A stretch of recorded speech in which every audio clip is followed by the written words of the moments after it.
O mundo está tão louco, está tanta confusão, ninguém sabe o que fazer, ninguém sabe que decisão tomar, tantos poderes diferentes querendo exercer domínio sobre nós, e nós podemos descansar no fato de que temos um que nos domina, que é o Senhor Jesus, e olharmos para Ele, né? Porque nós somos fracos aqui.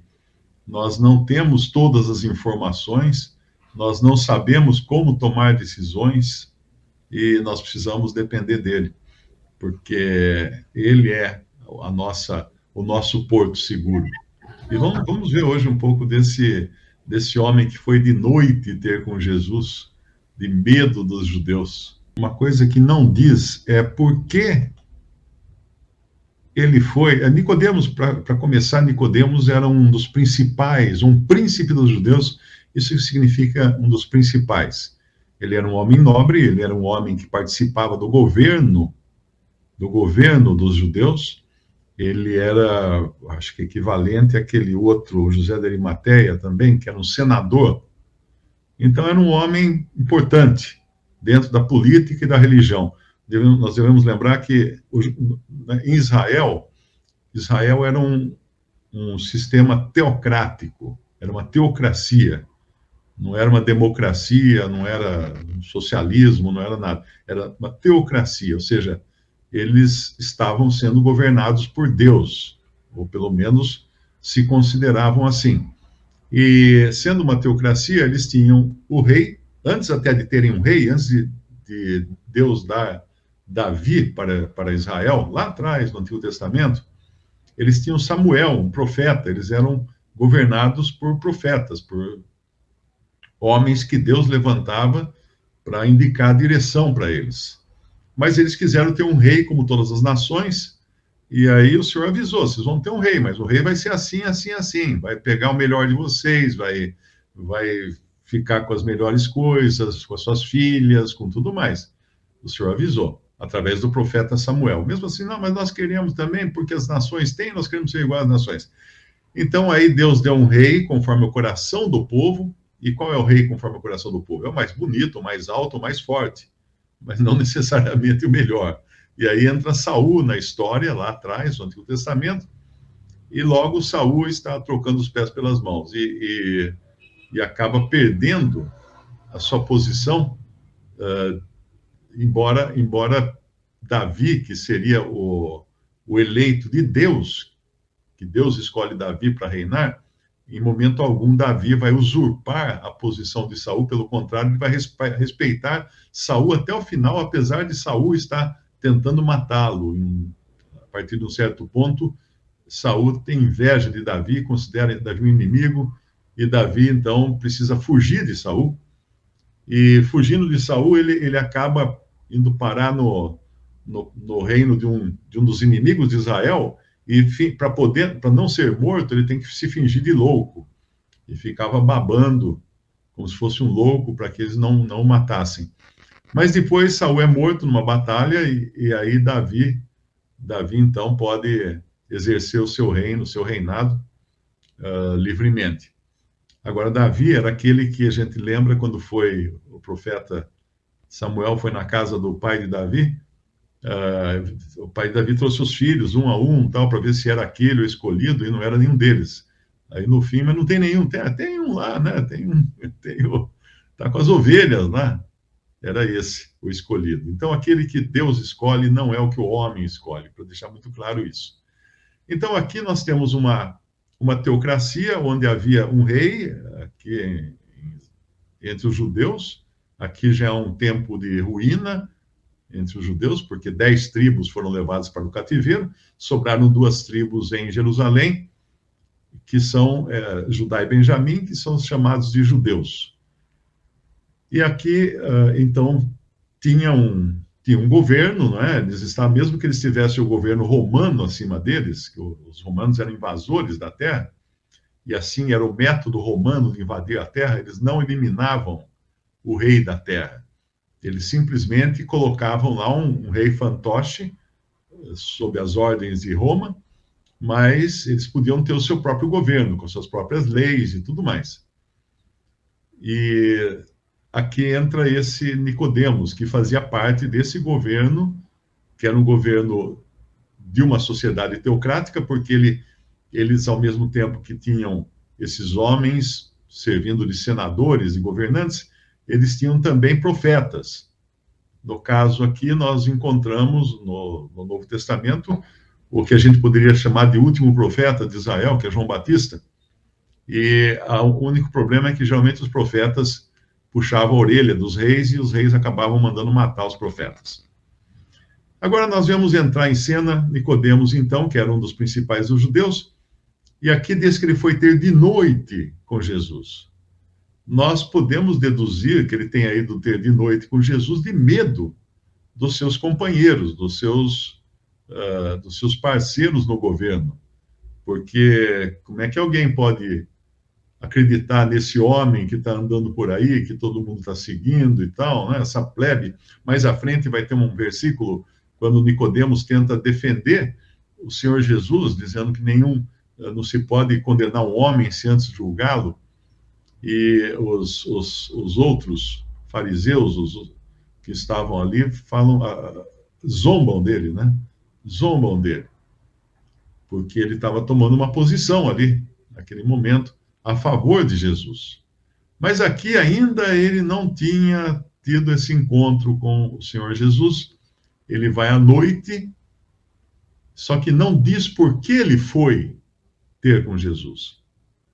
Nós podemos deduzir que ele teria ido por curiosidade, mas não queria deixar isso transparecer, porque não foi de dia, né? Ele foi escondido. Mas ele poderia ter ido por curiosidade, mas ele poderia ter ido também para saber se era realmente aquele, o rei, que é o Messias, que estava prometido para libertar Israel dos seus inimigos.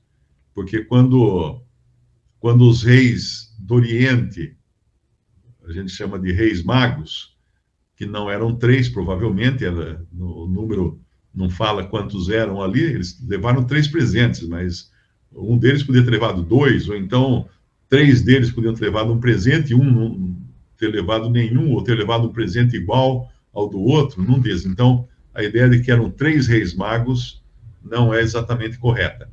Eles eram magos, e magos ali, é importante entender que essa palavra se traduz por sábios, sábios do Oriente.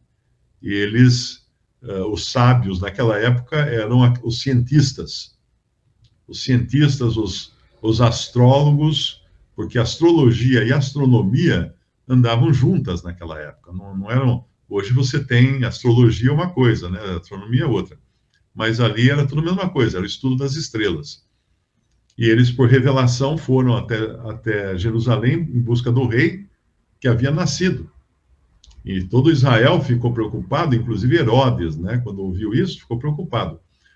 Então, esse Nicodemos sabia muito bem, todos sabiam muito bem que havia uma etiqueta de rei aplicada a Jesus, embora ele em nada tivesse aparência real, ele em nada tivesse, mas ele era um descendente de Davi, sim. Ele era da linhagem de Davi, então ele podia ser muito bem um rei, porque era da linhagem de Davi. Então, quando Nicodemos vai encontrá-lo, não diz que ele tenha ido, o que ele tenha ido fazer. Pode ser que ele tenha ido em busca de informações se era aquele realmente o rei de Israel que eles estavam esperando, que todo judeu estava esperando. Mas eu tenho por mim que ele foi ao encontro de Jesus porque o Espírito Santo levou.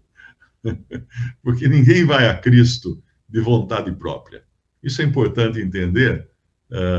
O próprio Senhor depois vai falar no seu evangelho isso, né? Ninguém vai a ele, a menos que o Pai tenha dado essa pessoa a Cristo, para ir a Cristo e para crer em Jesus. Isso a gente aprende depois, né? Antes a gente não está vendo ainda, a gente está indo de noite. Eu acredito que cada um aqui, quando foi a Cristo, estava indo de noite também, no sentido de que estava temeroso da sua reputação, o que os seus amigos iam dizer, o que sua família ia pensar, dele virar crente, né? Então, todos têm essa preocupação, porque é realmente um passo no escuro. É literalmente um passo no escuro, é o passo de fé. Mas aqui ainda Nicodemos não sabia nada do que estava por detrás. Ele não enxergava os bastidores. E quando ele já chega com muito educado, né? E este foi ter de noite com Jesus, no versículo 2. E disse-lhe, Rabi, que significa mestre, bem sabemos que és mestre, vindo de Deus, porque ninguém pode fazer estes sinais que tu fazes, se Deus não for com ele. Bom, quando alguém chega para mim e fala que realmente acredita que Jesus foi um grande mestre, eu já penso comigo, esse aí nunca se converteu. Esse não conhece a Cristo. É muito comum, espíritas falam muito disso. Ah, o mestre Jesus, um grande mestre, uma reencarnação antiga. Não, não.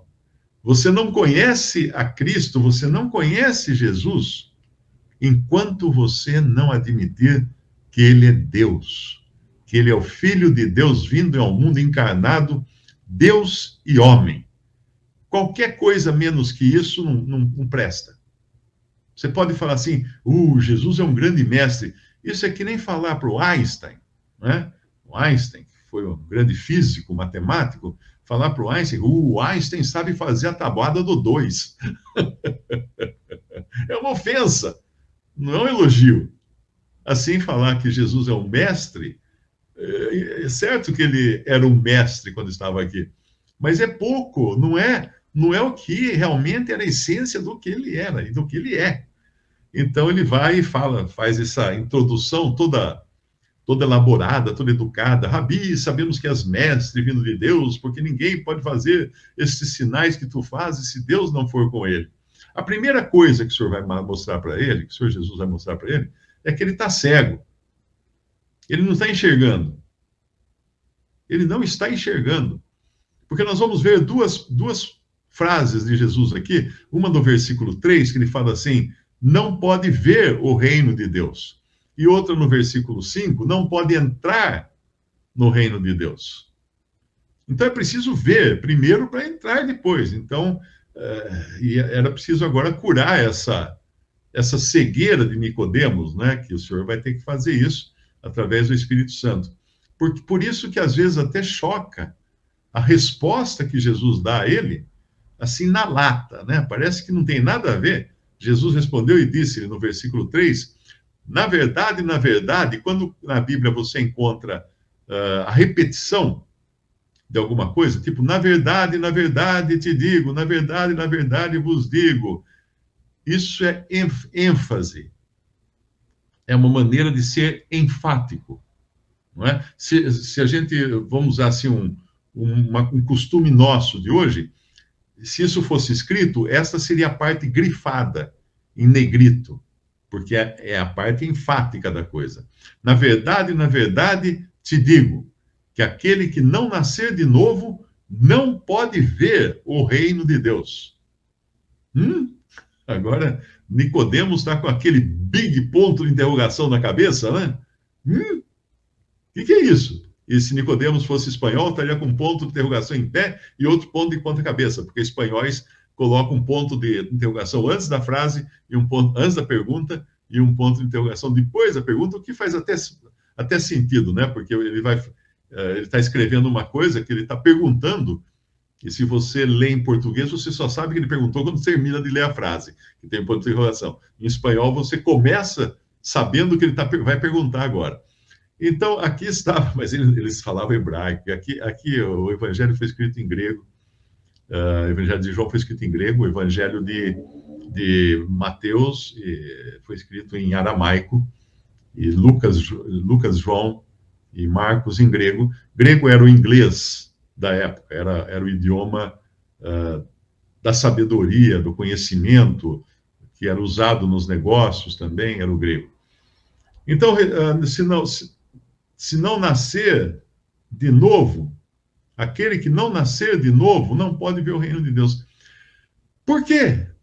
Porque Nicodemos ainda era um homem natural, um homem descendente de Adão.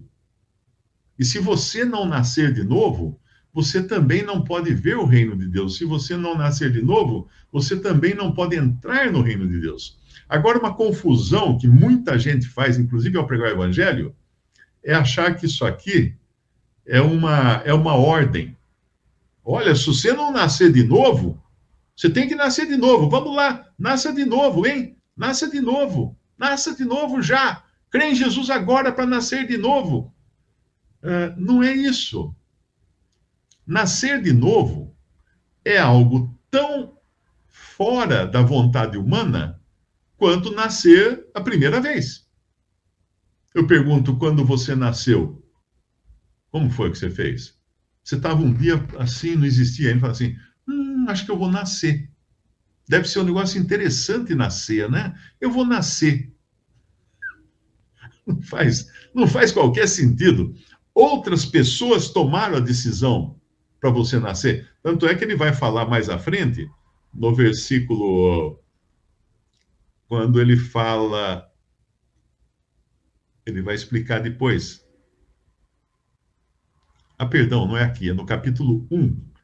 No capítulo 1, ele explica o que é nascer de novo. No capítulo 1, versículo 10, estava no mundo, Jesus estava no mundo, e o mundo foi feito por ele, e o mundo não o conheceu. Veio para o que era seu, que era o seu povo judeu, e os seus não o receberam. Mas a todos quantos o receberam, deu-lhes o poder de serem feitos filhos de Deus. Então, um poder exterior, um poder que causa o efeito da pessoa ser transformada num filho de Deus.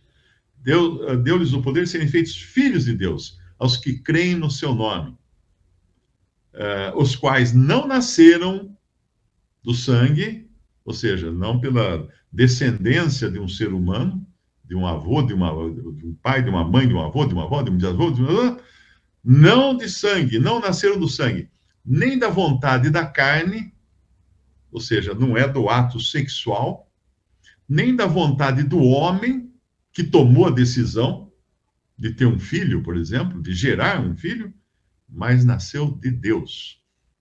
Então é o nascimento do alto. E lá em João 3, na verdade, digo que aquele que não nascer de novo, que não nascer do alto, um nascimento gerado de cima para baixo, não de baixo para cima. Então é impossível, por mais que boa vontade que você tenha ao pregar o evangelho e fazer uma afirmação do tipo, vamos lá, nasça de novo, vai, você nasça de novo agora, vai. Ele não vai encontrar poder para fazer isso, porque o poder vem de Deus para nascer de novo. Porque qualquer nascimento humano, ele é feito por meios naturais, então não vem de Deus. Como lá em 1 Pedro, eu acho que é capítulo 2, se não me engano, 1 Pedro capítulo 1, versículo 23, sendo de novo gerados, não de semente corruptível, mas da incorruptível, pela palavra de Deus viva e que permanece para sempre. Então ele vai depois explicar mais isso aqui, nesse capítulo aqui capítulo 3 de João, que esse novo nascimento se dá por dois elementos, por meio de dois elementos. Um, água. Dois, Espírito Santo. É o batismo? Não. É aquela água que nós lemos lá, que é a semente incorruptível, a palavra de Deus. Porque quando nós vamos lá em Efésios capítulo 5, no versículo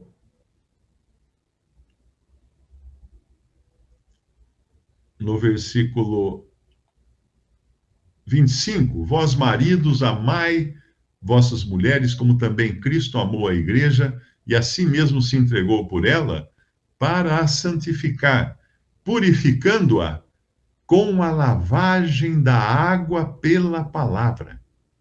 Repara que aqui é a água da palavra de Deus que purifica. E é a mesma água que ele vai explicar depois, quem não nascer da água e do Espírito, lá em capítulo 3 de João, no versículo 5, Jesus respondeu, Na verdade, te digo que aquele que não nascer da água e do Espírito não pode entrar no reino de Deus. Não é batismo isso. Não é batismo. A água do batismo não tem nenhum poder de gerar vida, porque é uma água corruptível, é uma semente corruptível. E nós não somos gerados de semente corruptível, mas da palavra de Deus. A palavra de Deus que gera vida num ser humano. E é isso que ele vai explicar para Nicodemos agora, e Nicodemos vai ficar com uma coleção de pontos de interrogação na cabeça, porque realmente o homem natural não consegue compreender as coisas de Deus. Não pode discerni-las, porque elas se discernem espiritualmente, como Paulo fala no capítulo 2 de 1 Coríntios. E então ele vai agora perguntar, né? Nicodemos está curioso. Disse-lhe Nicodemos: como pode um homem nascer sendo velho? Pode, porventura, tornar a entrar no ventre de sua mãe e nascer? Jesus respondeu: na verdade te digo, que aquele que não nascer da água, o que é água mesmo, classe? A palavra de Deus. E do Espírito, que Espírito é esse? O Espírito Santo. Não pode entrar no reino de Deus. O que é nascido da carne é carne, o que é nascido do Espírito é Espírito. Não te maravilhes de ter dito, necessário vos é nascer de novo. E ele dá uma complementação aqui, no versículo 8, o vento assopra onde quer, ouves a sua voz, mas não sabes de onde vem, nem para onde vai. Assim é todo aquele que é nascido do Espírito. Tem muito mais para ser dito aqui, principalmente o fato de que esse novo nascimento é o que vai trazer vida para um ser morto em delitos e pecados, para que ele possa então estar equipado com vida para sentir o peso dos seus pecados e aí então crer em Jesus como seu Salvador.